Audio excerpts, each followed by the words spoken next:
いやー、寒い寒い。ほんと寒い日が続きますね。こんな日は熱々の鍋を食べて、熱燗飲んで体を温めたいもんですね。どうも、こんにちは。ピエールでございます。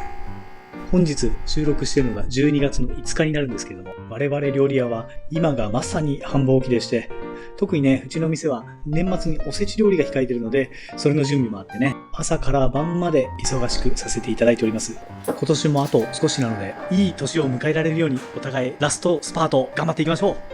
それでは本編をどうぞ。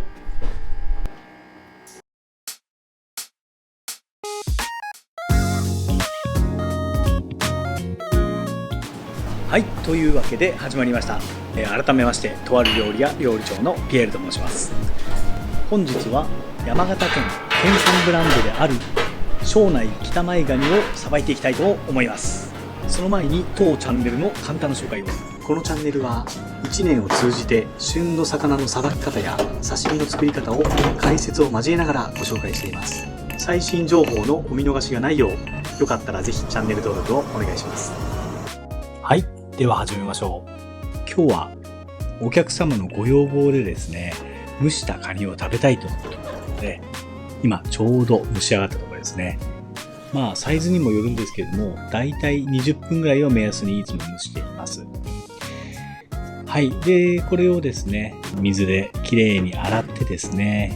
蒸したことによって出てくる汚れなどを取って、きれいにしているところです。そんな庄内北前ガニなんですけれども、漁獲量で言えば5倍もしくは去年よりちょっと少ないようなんですけれども、それでもね、注文すれば割と早く入ります。なので、また取る機会があると思いますので、その時はですね、刺身とか他の料理を撮影できたらいいなとちょっと思っております。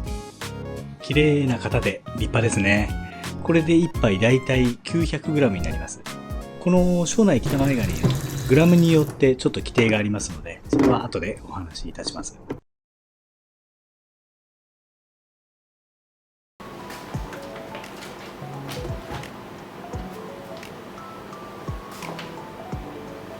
さあ、それでは本日もさばいていきましょう。食材に感謝をし、そして怪我のないように全集中で本日もさばいていきたいと思います。ではここで庄内北前ガニについて少し説明したいと思います。この庄内地方日本海近海ではズワイガニは昔から取れていたんですけども、そのブランドの名前っていうのがなかったんですよね。で、庄内北前ガニっていうブランドとしての取り組みは2014年からなので、今が2024年なので、10年ぐらい前からですね。山形県庄内地方の水産業を活性化させ、地域の特産品としてズワイガニの価値を高めるために始められたプロジェクトとのことです。それでですね、先ほどちょっとお話ししたんですけれども、この北前ガニには基準があってですね、主に3段階に分かれております。まず一番グレードの高い高品質なものを特選と言いますね。そして、その次が優良、その次が良品の3つになります。それでですね、特に厳しく言われているのがそのカニのサイズ、重さですね。で、特選に関してはオスであり1キロ以上のものが特選とされていると。他にもね、基準があるんですよ。身がしっかりと詰まっていてカニ味噌も豊富だったりとか、そして、当然ですけれども、かつ生きているカニに限り、あとハサミとか足が折れてたりしないとか、様々な基準があるんですけれども、特に厳しく言われているのがカニのサイズということであります。ただこれは何も北前ガニに限ったことではなく、全国にはですね、様々なブランドガニというものがあります。例えば代表的なところで福井県の越前ガニや山陰地方で水揚げされる松葉ガニだったり、これらもですね、やはりそのブランドによって重さある一定の基準をクリアしないと高級品扱いにならないとかっていうのがありますので、何も珍しいことではありません。そして今回のこのさばいてるズワイガニの話に戻るんですけれども、このサイズは 900g になるので、残念ながら特選ではなく有料の北前ガニということになります。ただですね、有料でも品質には全く問題はなく、むしろ北前ガニというブランドを持ちつつ特選よりも安く手に入れることができるので、お買い得だと考える方もいます。我々飲食店にとってもですね、小柄というのは数が取れますので、そういった意味でも使い勝手がいい場合もありますので、特選だからいいとか有料だから悪いとか一概には言えません。はい、今食べやすくですね切り込みを入れてるわけなんですけれども、うちの店ではですね、ここ近年ですね、もうズワイガニがほんと高くなったので完全予約制にしてまして、常時店には置いてないんですよ。それでですね、予約が入った時に、食べ方を聞いてお出ししてるような形にしてます。で、基本的にはね、この蒸しズワイガニを勧めてます。これは個人的にもね、やっぱり皆さんどうです？僕なんか、蒸しが一番美味しいかななんて思っちゃうんですけどね。様々な食べ方はありますけれども。あと強いて言えば、焼きガニですかね。これも美味しいですね。と今話したのが、ズワイガニ単品での提供の仕方です。これとは別にですね、お客様からよく予約が入るのが、カニ意識コース。なんて言えばいいんだろう。贅沢カニふんだんコースみたいな、要するにカニをいろいろな食べ方で楽しみましょうみたいな、そんなコースになってるんですけども、これがすごく評判が良くてですね、よく予約が入ります。結構な値段もするんですよ、このカニコースっていうのは。やっぱり原価もかかりますしね。ただ、田舎なので、そんなべらぼうな金額は取ってないんですけども、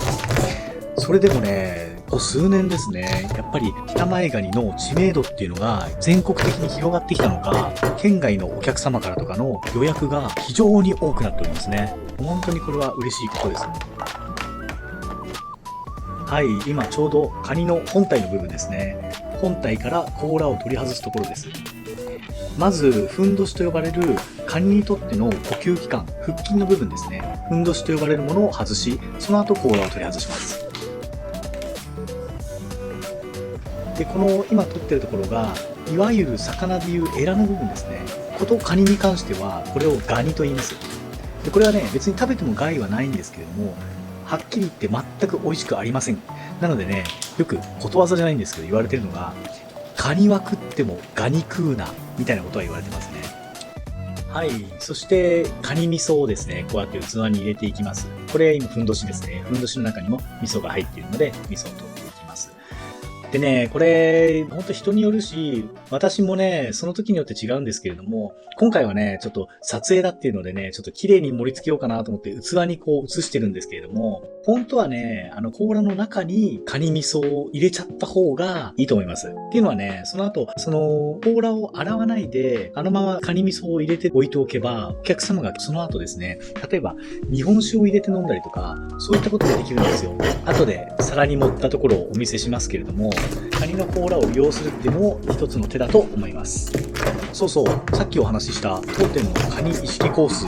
ちょっと内容を話しておきます。刺身から始まり、焼き、蒸し、そして天ぷら、それからですね、鍋物、しゃぶしゃぶだったり、カニすき鍋だったり、もしくは甲羅焼きだったり、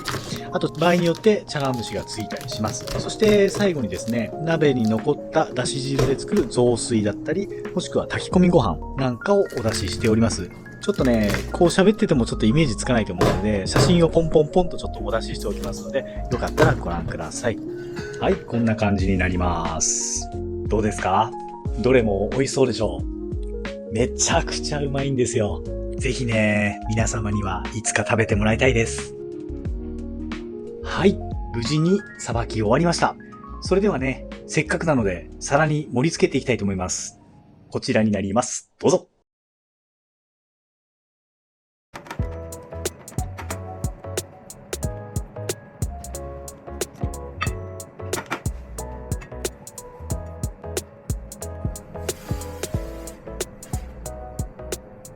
はい、それでは本日の仕込みは以上となります。